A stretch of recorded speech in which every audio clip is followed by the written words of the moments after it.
Good afternoon, Michael. Hi, Lorri. Welcome to Vodcast number 9. Wow, this is amazing. It is amazing. Yeah. Let's stand Sure. and show our new T-shirts Yeah. that contain our website in case anybody wants more information about anything that we've done. Yeah. It's all there, isn't it? Fantastic. Yep. Let's get started.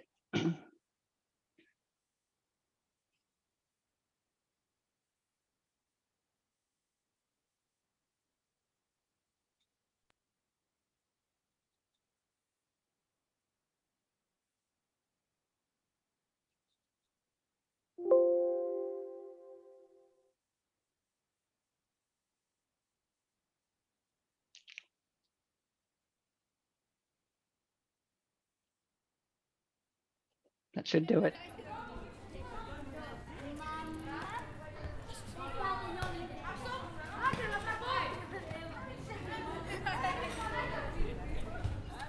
Come take a look at a story or a book. It'll be good for your brain. You might never be the same. Read a word or a phrase, a sentence or a page, the coming of an age or an actor on a stage. But beware, the stories are real. They could change the way that you feel. A swashbuckling pirate on the sea, or a boy defying the laws of gravity. Charlie and the Factory, a Percy Jackson lightning thief, a Harry Potter, Dumbledore, Del Toro, Quest and Magic Wars, adventures round the globe, like up the yellow brick road, Hansel and Gretel upon the stove, the Lion, the Witch, the Wardrobe. But beware, these stories are real. They could change the way that you feel. A swashbuckling pirate on the sea, or a boy defying the laws of gravity. Yeah!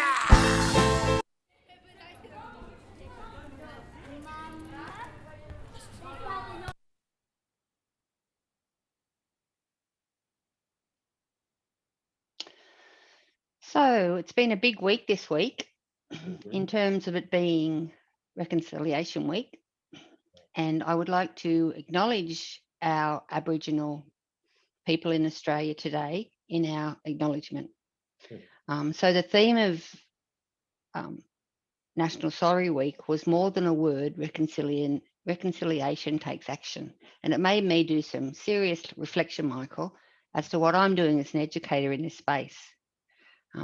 We were urged to think about the reconciliation movement towards a braver and more impactful action. And I introduced authentic Aboriginal texts at every opportunities in my work and talk to children about the meaning of those words and what we can learn from those texts in terms of the history of Aboriginal people in Australia to make sure that students have accurate knowledge about what happened in the past.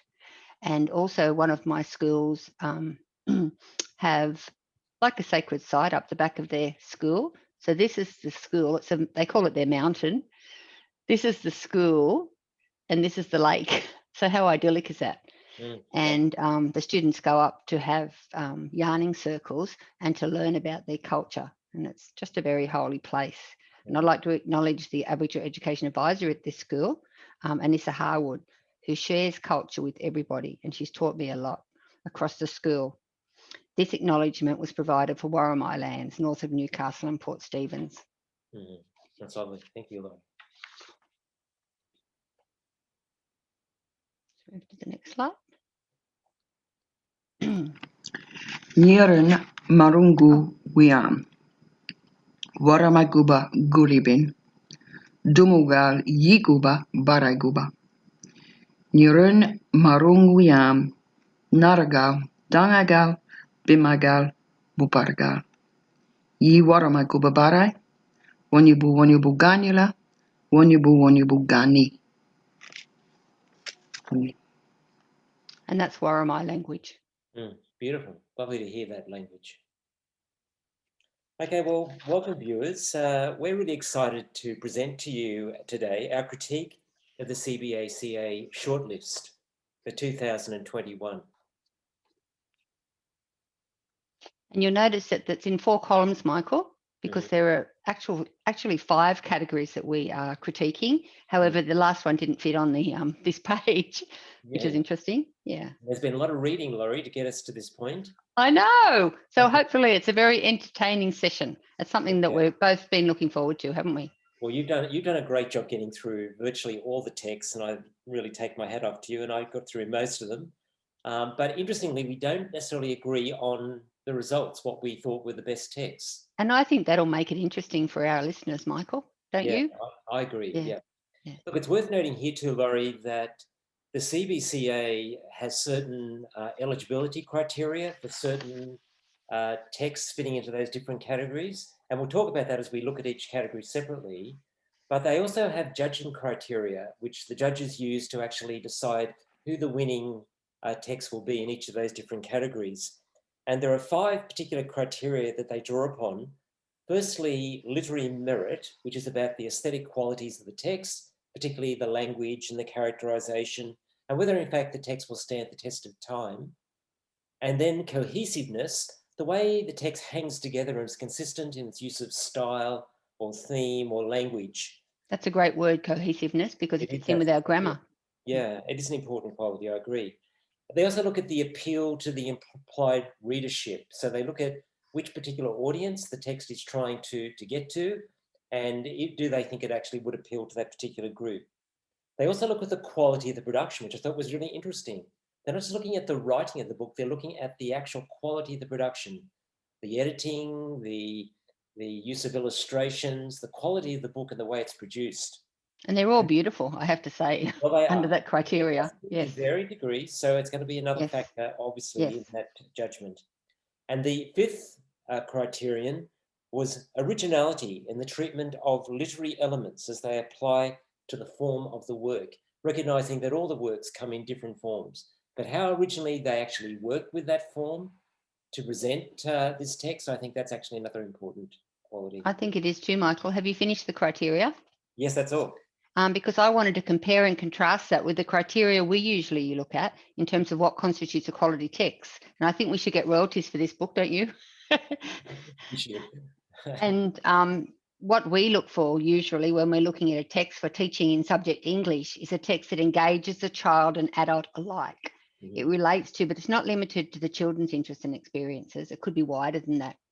It's rich in its use of language and imagery, lots of figurative devices and language that engages. It's really important. And then the vocabulary rich is really important. And those texts that are multi-layered, I'll get something different out of it from what kindergarten will get out of it, from what you may get out of it based on your experience. And then that multicultural perspective evokes a range of different communities, worlds, cultures and ways of being. And as you said, we agree on this criteria, both the CBCA and us, it's aesthetically designed. That's important. Yeah, so that came from that text. So we've got divergence of criteria today, which will make it interesting as well. Yeah, and so therefore we probably shouldn't be too worried if what we decide are the best texts don't necessarily agree with the judges for the CBCA. And vice versa, I'm sure. Okay, I'll respect our opinion, I hope. Yes. Okay, so a word about CBCA before beginning, if we can. The Children's Book Council of Australia, CBCA, is a not-for-profit organisation run by volunteers, which is terrific, and it aims to engage the community with quality literature for young people. It was established in 1945, but they had their first awards the following year in 1946. So, Lorri, it's actually older than us. It's been going for a long time. How exciting is that? Isn't that great? Yeah.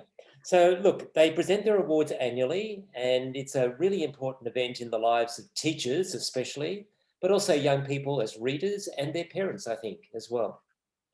And of course, they do the awards during the CBCA Book Week, which is an important event in the calendar. Yeah. Yeah. And we mentioned that later in our presentation as well. We do. And I just wanted to add there to you that I actually looked up the board of directors to find out where they were from and the criteria in terms of trustworthiness of the results. Yeah. And they're educators from around Australia. It's quite a range. And I've actually linked all of these pages to the websites if people are interested enough to go to those sites. So I thought that was a useful thing to do. Yeah, it's a truly Australian organisation, that's for sure.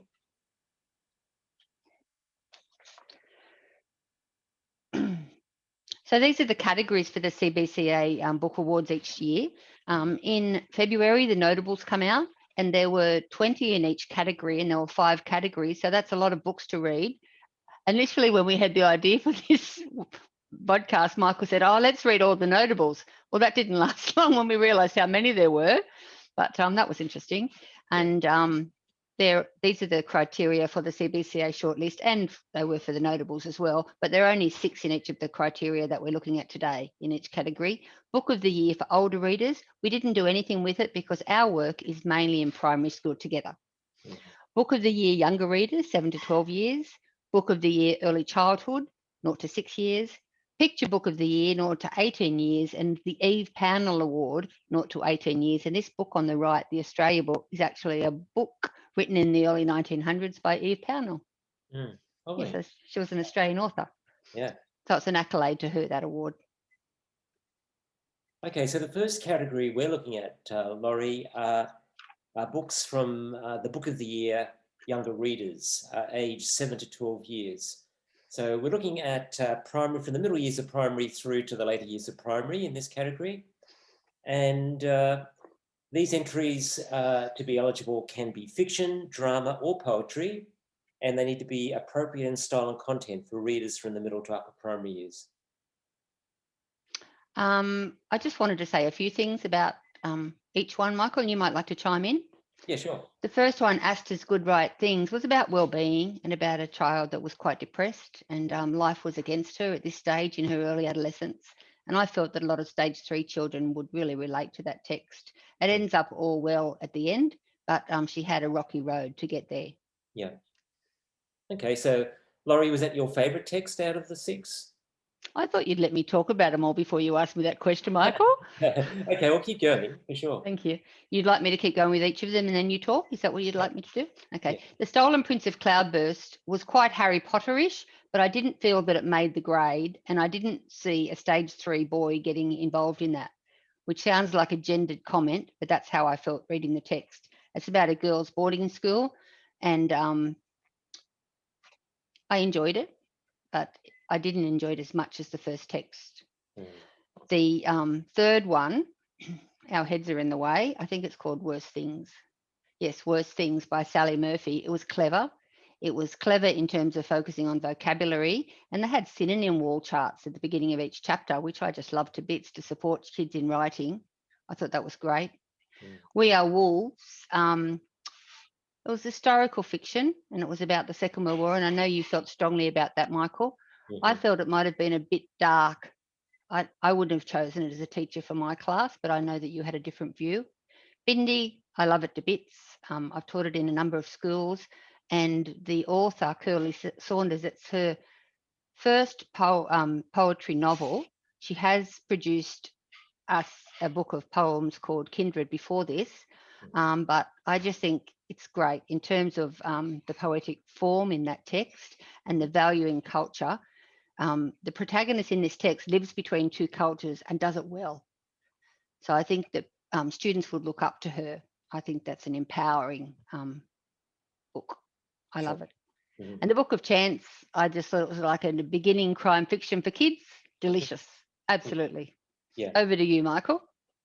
Look, Lorri, I've got to say I really loved the last 3 that you've just mentioned more than the first 3. And I actually rated them all 5 out of 5.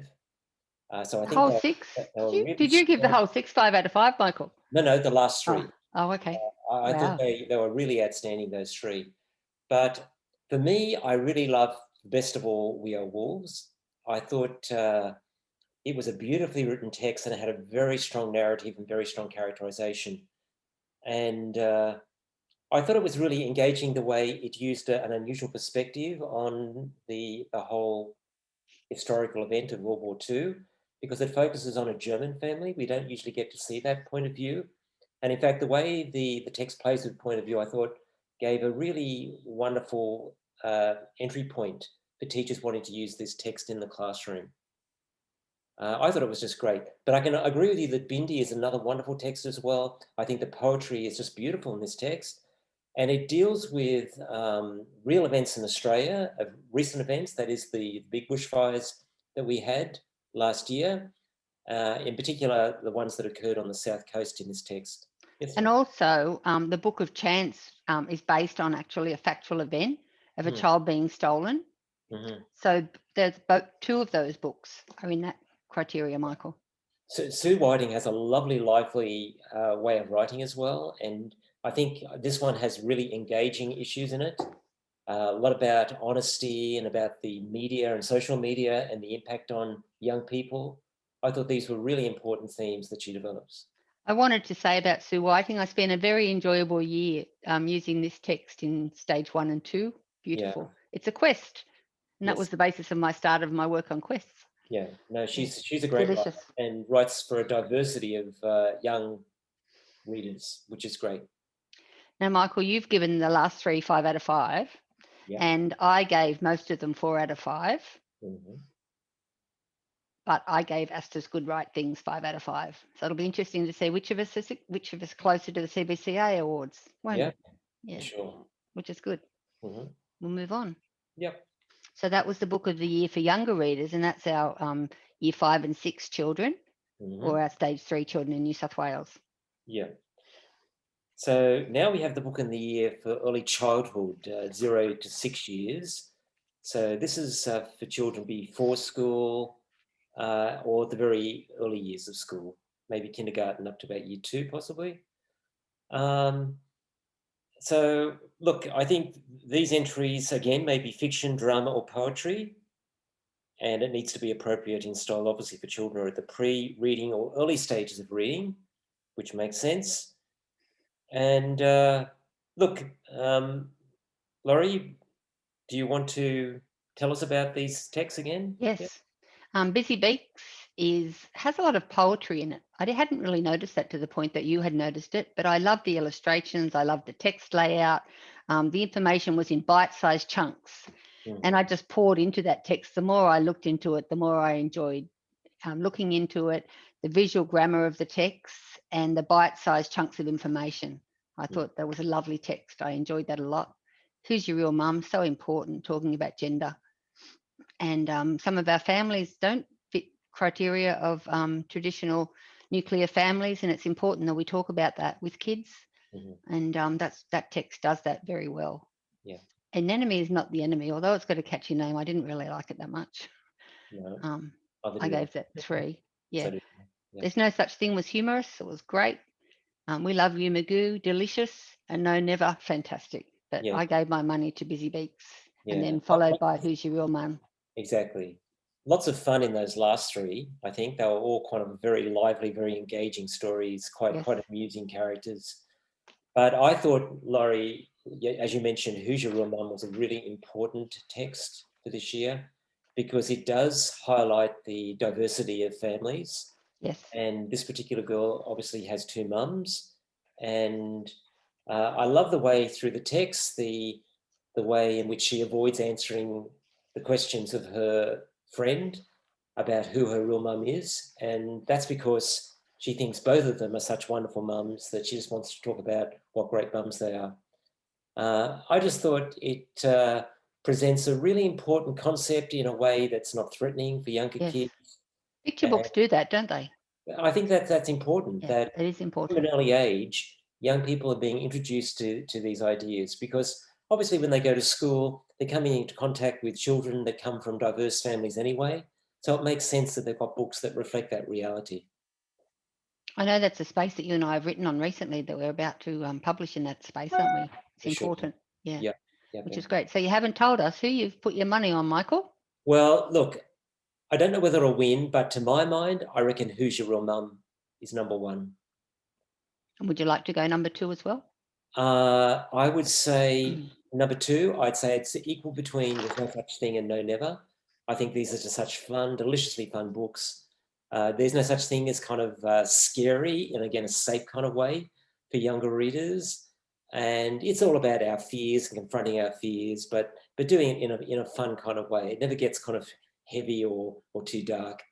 And No Never's about a naughty little girl who never cooperates with her parents, and if parents, any parent could relate to this book, but they're at their absolute wit's end to deal with this child until they finally realise they've got to turn the tables on her and actually to say no, never to some of the things that she wants from them when she wants their cooperation. She quickly learns to say, in fact, to put aside the no, never.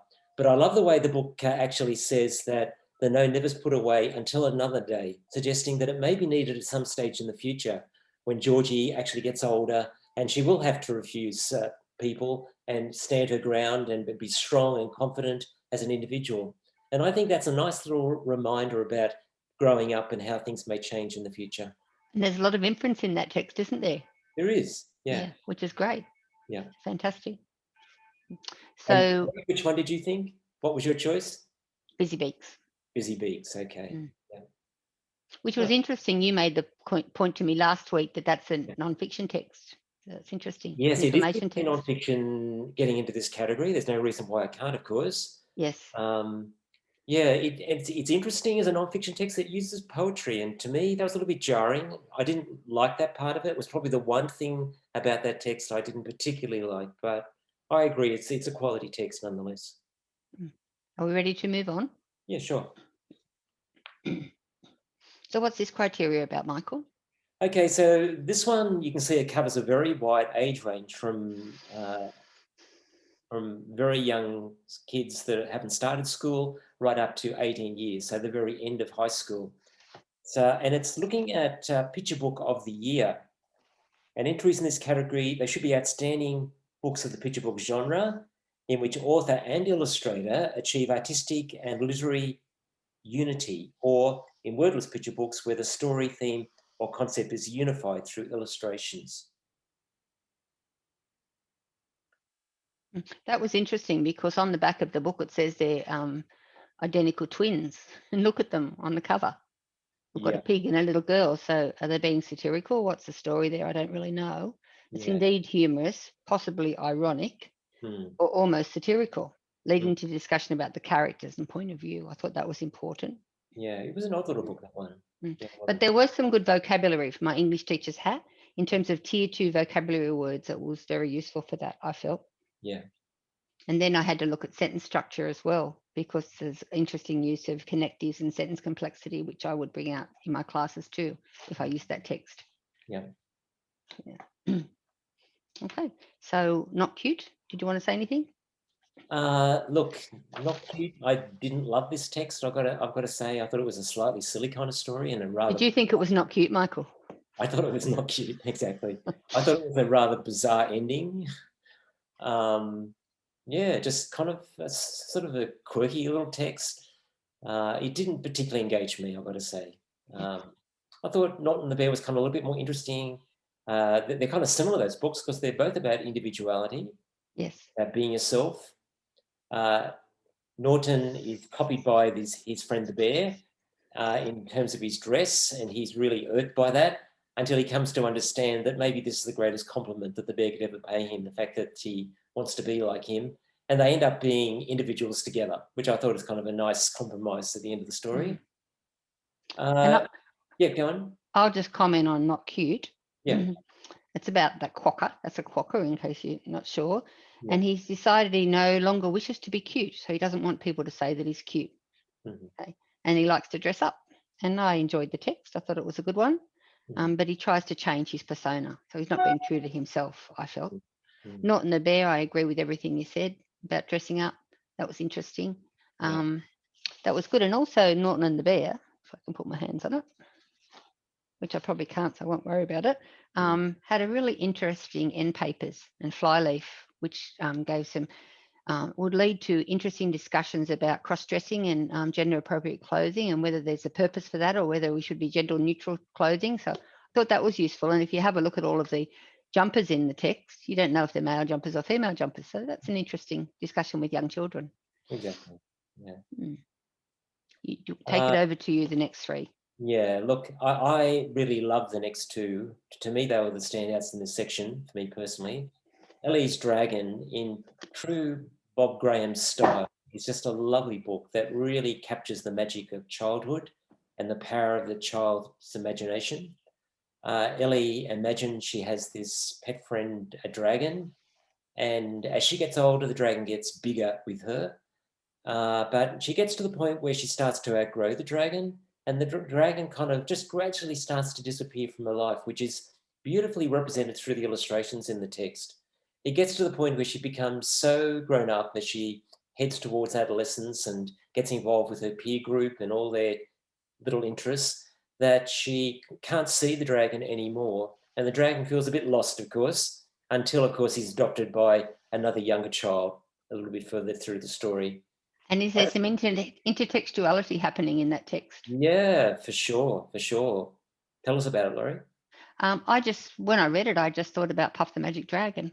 Yeah. The text, yeah, which Yeah. is the lovely thing. And exactly the same thing. A little kid outgrows his pet dragon or its imaginary friend, and he had to find someone else to love. Look at that drawing of the dragon there on the front cover. It's such So a cute cute. little thing. I It's know. beautiful, beautifully represented. And I mean, it's such an outlandish thing, but it's treated like a really realistic thing within the context of this story. It is. Yeah. How exciting. Yep. Look, the next one, How to Make a Bird, it's a kind of really different text to all the others here. To my mind, this is perhaps more of a secondary book in terms of the age group that it might be trying to appeal to, but it is, I think, manageable for astute readers in, the later years of primary.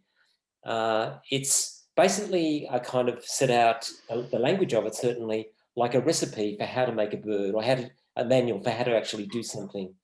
And it seems quite bizarre at first, but there's something quite beautiful in that act of creation that's described through the process of the story.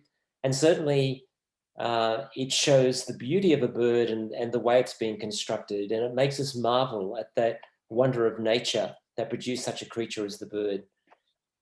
It's got beautiful illustrations in it by Matt Otley that focus in on the detailed anatomy of the bird, and then these wonderful shots that look at the great expanse of the heavens that the birds are flying through. They're almost ethereal. That's the word that came to mind when I looked at his illustrations. Yeah. So beautiful. Yeah. Yeah. It is a delicious book, and it's kind of a bit mysterious, a bit spiritual even, the kind of way it deals with the beauty and wonder of creation as well as nature. I didn't go much on the story, Michael. It reminded me of Frankenstein, making human things out of parts of dead bodies, but the illustrations blew my socks off. Yeah.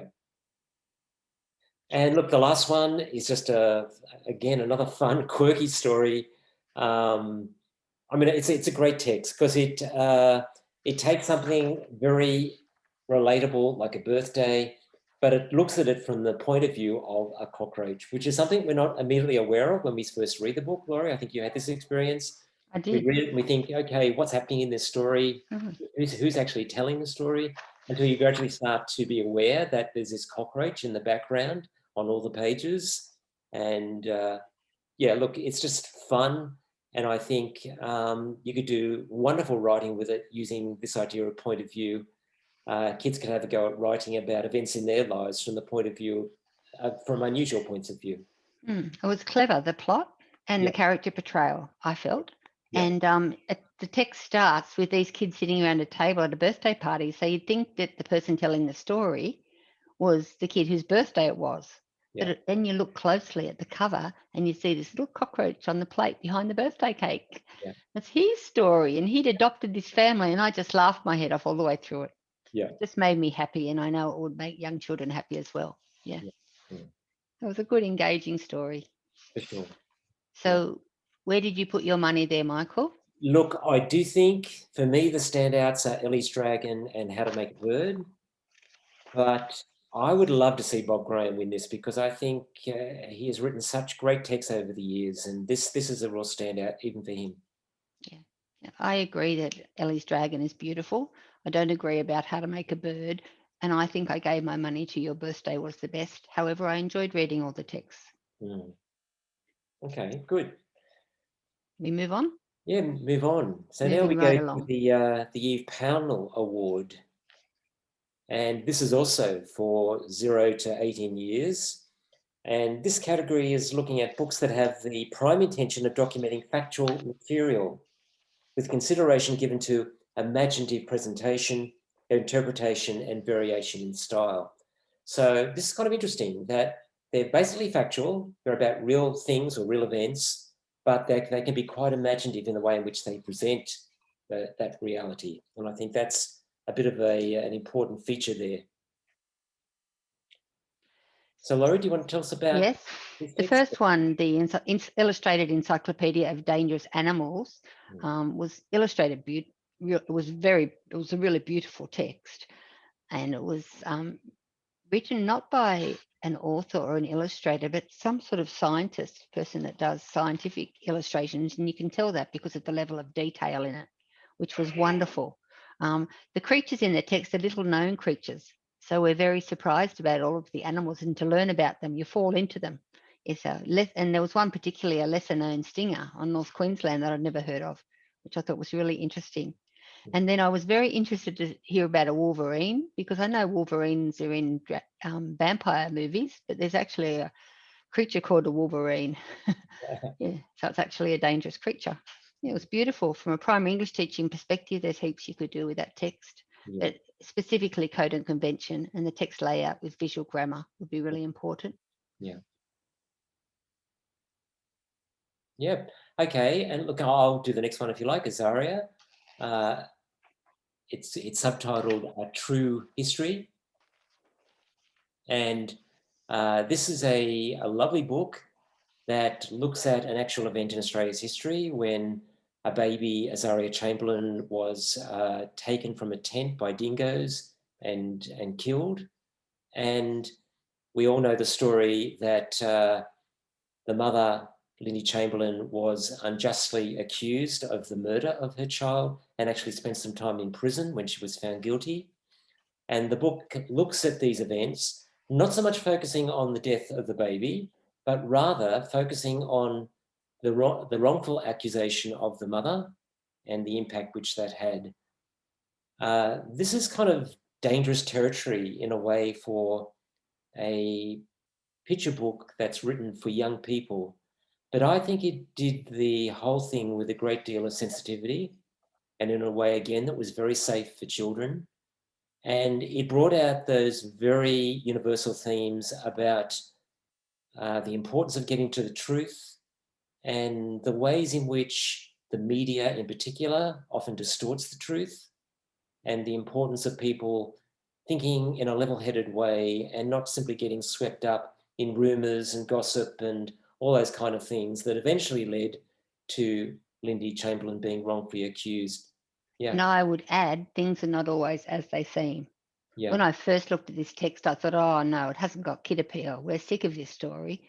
But then after thinking about it, I thought, well, it's a significant event in Australia's history, and why shouldn't future generations know and learn from that? Exactly. Yeah. So I was quite impressed. And the concept of authority is evident in that text as well, like it's based on a real event. And I thought that was impressive. And then I thought about Lindy Chamberlain, and we all have empathy, we all have empathy for her, but she continues to suffer for something that happened in the past to this day. But this story is burned into Australia's psyche, I think. And this text supports its retelling to our children. So I think it's an important text. Yeah. That's all I wanted to say, Michael. Yeah.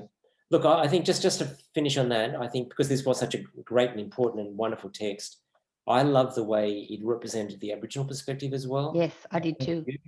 Within the text. And it kind of implies that the Aboriginal people were really behind the idea that in fact the dingo could well have taken the baby. And in fact, that particular way of thinking is proven to be correct. And there's a kind of Aboriginal theme occurring in the illustrations themselves. They seem to draw on that kind of Aboriginal style in a very general sort of way. I'm not even sure if it's an Aboriginal illustrator, but I thought they were beautiful illustrations. They give a kind of a beautiful spiritual mystic feel to the events, and I think that's just a great achievement. And I asked a rhetorical question to our listeners in relation to this text. Did local Aboriginal people try and tell the police what happened at the time of Azaria's disappearance, and were they ignored? So that says something about the time. There is inference in this text that suggests this may have occurred. Yeah. Important message. Exactly, yeah. So dry to dry, initially I didn't think it was of the calibre of Azaria, but when I looked at the criteria that you outlined earlier, Michael, and this text, I had to say that it addresses the criteria well. Yeah. and talks about Kakadu being a wondrous place, and it is. Mhm. Talks about the seasons of Kakadu from an Aboriginal perspective, which is important, the unique landscapes. And is there a particular word when the composer asks the reader to look closer at the illustrations? It was the composers talking directly to the reader in terms of how he wants that person to read that. Yeah. I thought that was interesting. Yeah. Yeah, so that Yeah, was and they were beautiful illustrations, weren't they? They had a great deal of depth to them. I think that the illustrations here really kind of added significance to the text. that's The right. text itself is very beautiful too. It uses poetic language to describe Kakadu. It does. And I think that's really nicely done. So something worthy of study there. And I'll just give you one sentence as an example of that, Michael, to back up what you just said. Yeah. High in the sky over the yellow water wetlands, the red-tailed black cockatoos flock noisily to their nighttime home, a grove of eucalypts before afternoon storm clouds gather. That's really evocative language. I It agree. is beautiful, yeah. And there's hand-painted map of Kakadu in the back, which is beautiful. Yeah. Lots of factual information. So I regard that highly. Yeah. The next text is Strangers on Country, and I have been using Kirsty Murray's text for stage 1 and stage 2 for a long time. As you know, that was one of the first units that I'd written on our website. Yeah. And she's a secondary source for history. She looks up all of her resources. It's well documented, but it's a secondary source. She wasn't around 200 years ago when she wrote about these things. And she's the first to admit that. But that text, Strangers on Country, is a series of short stories about European people that were taken in by Aboriginal tribal groups when they lived traditionally and looked after and nurtured and brought back to health. Some of them have been shipwrecked and things like this. So it was very powerful. And it was based on another text by John Maynard, not this one, and someone else. So it's a children's version of another text, of an adult text. That's interesting, isn't it, as well? Yeah. Great book. Really interesting in terms of point of view of the people in each of the stories. It was very impressive. Yeah. For older readers. Yeah. Yeah, I think so. Yep. Sure. I love the way it included not just those two perspectives, but also some factual information about the event as well. Yeah. So it looked at the event from all different kinds of angles, and that really makes for great reading. And there was lots of authority, wasn't there? Different sorts of historical documents to back up well-researched history, that's for sure. What was happening, yeah. Now, hold on, Saving the Spotted Handfish, I gave it a 3. I wasn't particularly impressed. No. That's all I wanted to say. I thought it was a bit ordinary as well, yeah.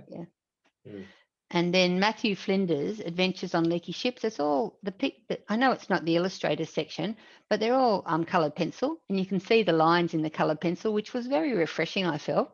I was talking about his life, and his hero was James Cook. That was interesting. And he wanted to circumnavigate Australia to finish what James Cook had started in terms of the West Coast. So but you've got some qualms about this book, Lorri, haven't you? Pardon? You've got some qualms about this book? Well, he liaised with local Aboriginal people on the West Coast, and as a thank you, they wouldn't take trinkets. They weren't interested, like the American Indians and things. So he gave them haircuts. And I thought, how did I benefit from knowing that? And is that sensible? Does that make sense to me? I thought, no. And then I finished my review, my critique in our notes that we'll talk about at the end, with this statement. It will be interesting to see whether contemporary public opinion about Matthew Flinders wavers, as has that of his mentor, James Cook. So it's an open-ended comment at the end. Yeah, I think the people that wrote this particular book have kind of avoided that territory to some extent. They're trying not to be very controversial, and I think they try to present him in a pretty positive sort of light. But I agree, the illustrations are quite outstanding in this text. Because Carol Wilkinson's written some great novels that we've talked about before. Yeah. One of the authors. I have to say, sorry though, for me, the Azaria, A True History, and Dry to Dry are the two outstanding ones. We agree. For once we agree. But also Strangers on Country, I would give the same as Dry to Dry, and I'd also give Dangerous Animals as well. So I've got a few more there as well that I loved. Okay. But number one, would you say Azaria? Definitely. Yeah. Yep, so would I. Yeah. But then I have a funny feeling that Dry to Dry might win based on the CBCA criteria. So we'll just have to wait and see there, won't we? Yeah. What happens? Yeah. Good. And we get to our final criteria, Michael, which is the Illustrators Awards. Can you tell us about that criteria, please? Yeah, look, the basic idea of this award is to encourage and recognise new talent in the field of Australian book illustration. So these are new illustrators, not well-established illustrators, new illustrators. Now, the first book, Rabbit Robot, I did a lesson on that this week. Yeah. Here's the text. And you and I often have not arguments, but deep discussions about the difference between subject English and literacy, and where literacy feels in English. Now, this text is interesting because there's not much. In terms of the writing, there's not much. Look at that. Yeah. But how rich are the illustrations to tell a wonderful narrative? Yeah. Which is great. So they're well supported by the illustrations. So Sophia, the illustrator, does a great job here. Yeah. So she really bulks up that text in a big way, I feel. Yeah. And I loved the illustrations. They were great. They were beautiful. I agree. And I just wanted to show what I did that's the English perspective. It was code and convention, visual grammar, and there's a lot of early literacy that you can teach from that as well. So I took my trusty board in and we did decoding and encoding from the text. So after we talked about the story, because the priority is reading, getting meaning from text, then we talked about changing the beginning sounds and end sounds and medial sounds in those words to make new words. And then the kids wrote stories with the words that they made. Yeah, lovely. It fits beautifully. Just the way the text plays with language, that's really, really clever. But of course, this isn't in the category for its text anyway. It's in there for its illustrations. It is, and the illustrations are rich and beautiful. Really do tell the story. Yeah. They are really effective illustrations. And even the setting, there's not much of a setting initially, except in the pictures. But look in the end papers, it tells you where it is. It introduces the main character at the beginning. Through pictures, which is lovely. Yeah. Exactly. No, never. I've critiqued this before. Did you want to talk about the illustrations, Michael? Yeah, look, I think they were really lovely illustrations, and they certainly work with that sort of playful nature of the text, that humour that runs all the way through it, and that contrast between the power of this child and her distraught parents. I think that really is quite an amusing, ironic feature of the text. But the way the parents eventually get the upper hand and get control of this difficult child, I think that is quite clever as well. The text really help it. And you actually noted something that I didn't see initially in the illustrations here, Lorri. Well, I was taken in by how the illustrations portray the feelings of the characters. Okay, coloured pencil, crayons lined with thin black line for emphasis, but the drawings are wild and woolly when this kid's misbehaving. And more ordered and neater when the chaos of home is calm. The illustrations in the text lend themselves to enjoyable art activities, particularly look at her eyes. She's got mischief in her eyes, hasn't she? Focusing on parts of the body. For example, how our eyes are a window into our soul. I thought that makes some great art lessons. Yeah. No, I think it'd be a lot of fun to use. I haven't read a couple of these texts, but one I have read is This Small Blue Dot. Yes. Which I thought was very interesting in terms of its illustrations, because it uses these quite realistic pencil drawings, and then around it it's got these crayon illustrations that are quite childish by comparison to the realistic pencil drawings. It's about a child, a little girl, talking to a newborn baby about the world that's being born into, welcoming the baby into this world. And look, I think it's got very big ideas in it, and it's very broad in its scope.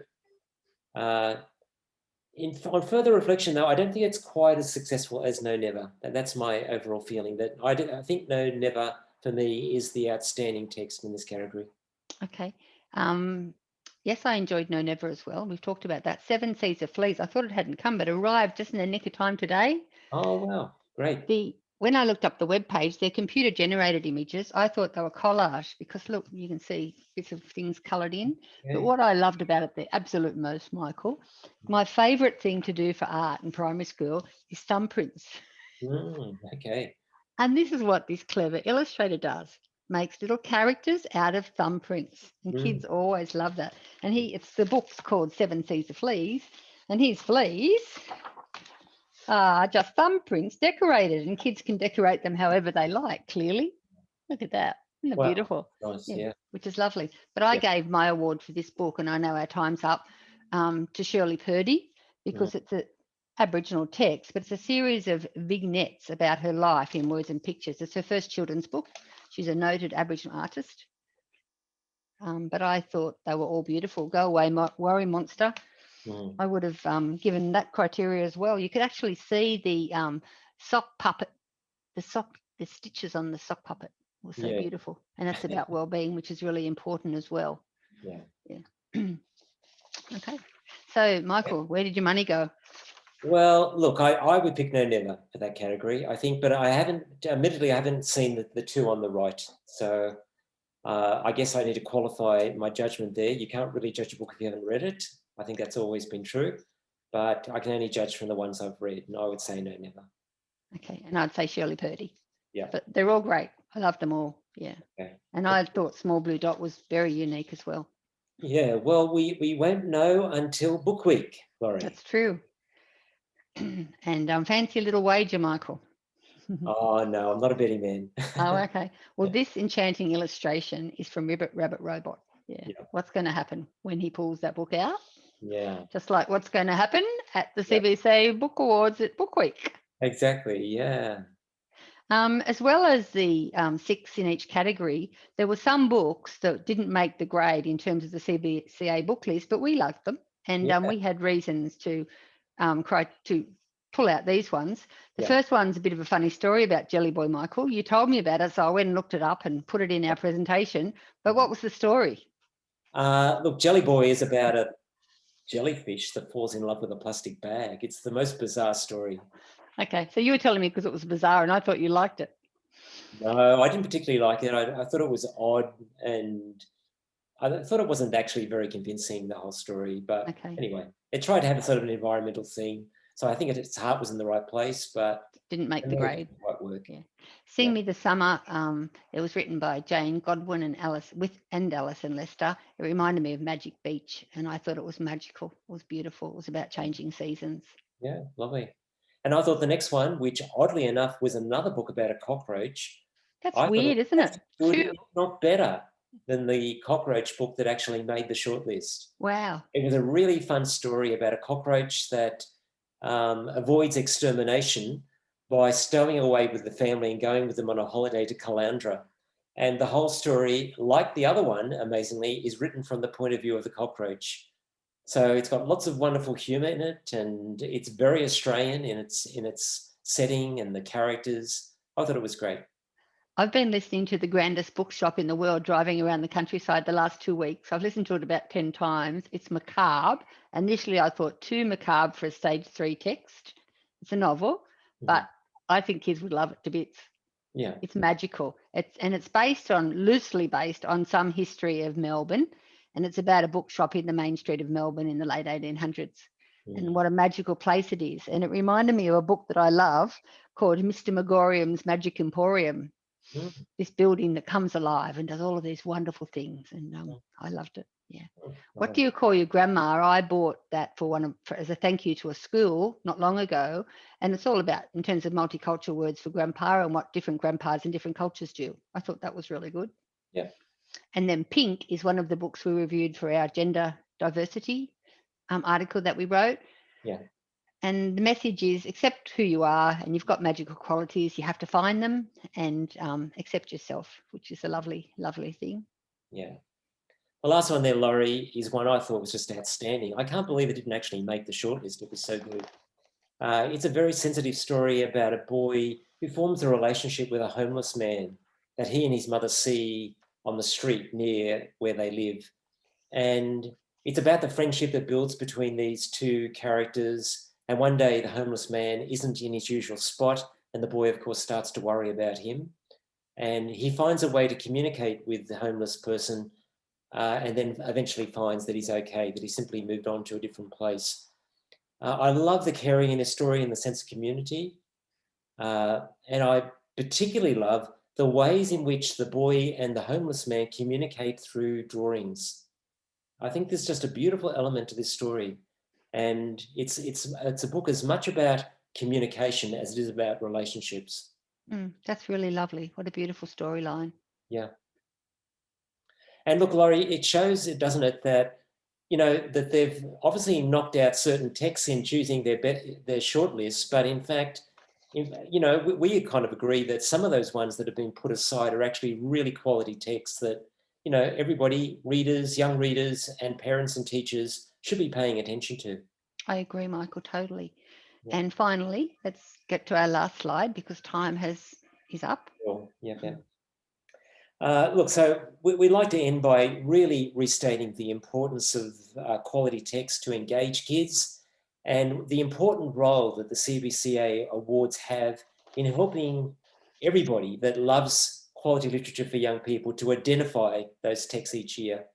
And I think so important for teachers especially that they keep abreast of new texts when they become available. And I think if you're looking for quality texts that are fresh on the market, there's no better place to look than the CBCA Awards. I second that. Congratulations and thank you to all those directors who give up their time to make the CBCA Book Awards possible for us all, raising awareness and promoting Australian children's literature. Yeah. And look, Laura, I'd just like to maybe finish by looking at something which Libby Gleeson, one of our great Australian children's writers, once said about what makes a quality text. And she said, they're books that have layers and depth. And I really love that little phrase that she used to describe them. And I think that's true of so many of the wonderful texts that we've looked at today. And it kind of reminds us why the CBCA Awards are so important, because they do highlight those important texts. I agree, Michael. Yeah, thanks for that discussion. It was really great, and I hope people find that useful in their work in schools. Anyway, bye. Bye, everyone.